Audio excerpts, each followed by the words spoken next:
Moby Dick, or The Whale, by Herman Melville. Expanded story summary. Call me Ishmael.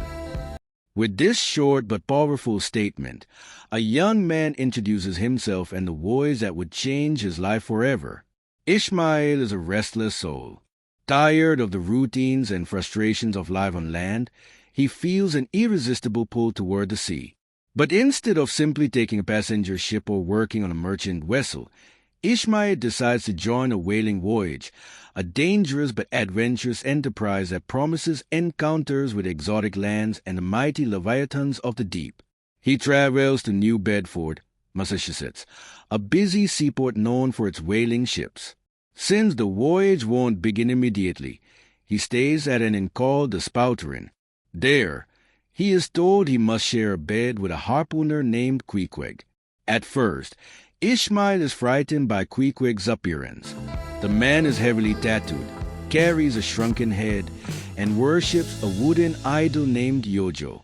But as they talk and spend time together, Ishmael grows fond of him. Despite their vastly different cultures, languages, and beliefs, they form a deep bond.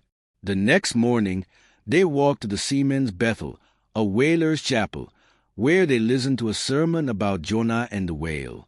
The message, about fate, sin, and the perils of disobedience to God, sets the tone for the moral and spiritual undertones of their journey. Together, Ishmael and Queequeg sign up for a voyage on the whaling ship Pequod. The ship is owned by two Quaker merchants, Peleg and Bildad. Both are devout yet practical men, focused on profit from whale oil.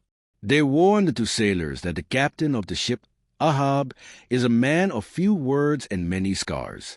He lost one leg to a monstrous whale on his last voyage and is not entirely the same man he once was. The Pequod set sail on Christmas morning. For several days, the captain remains unseen.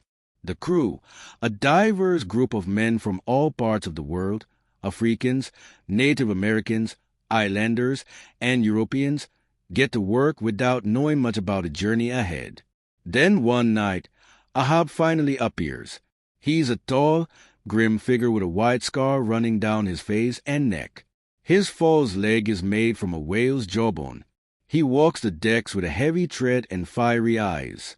Ahab soon reveals the true purpose of this voyage. It's not simply to hunt sperm whales for oil and profit. He is after a very specific whale, Moby Dick, a massive white sperm whale that had destroyed his ship and bitten off his leg.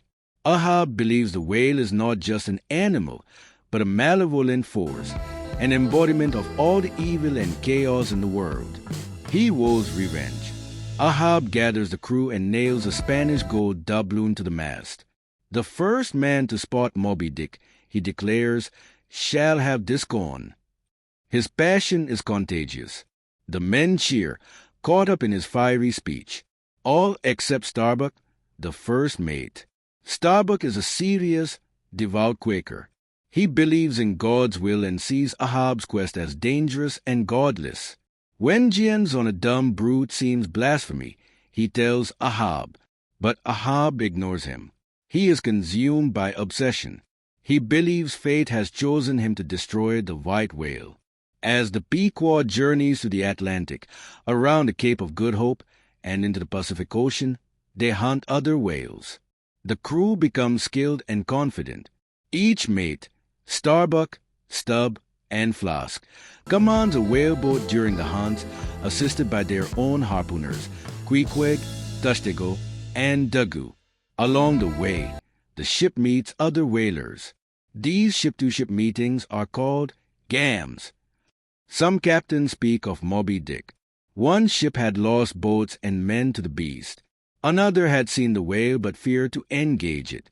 Through these tales, the legend of the white whale grows. One night, Ishmael discovers that Ahab has secretly brought a crew of his own on board, 5 mysterious sailors led by a dark, prophetic posse named Fedallah.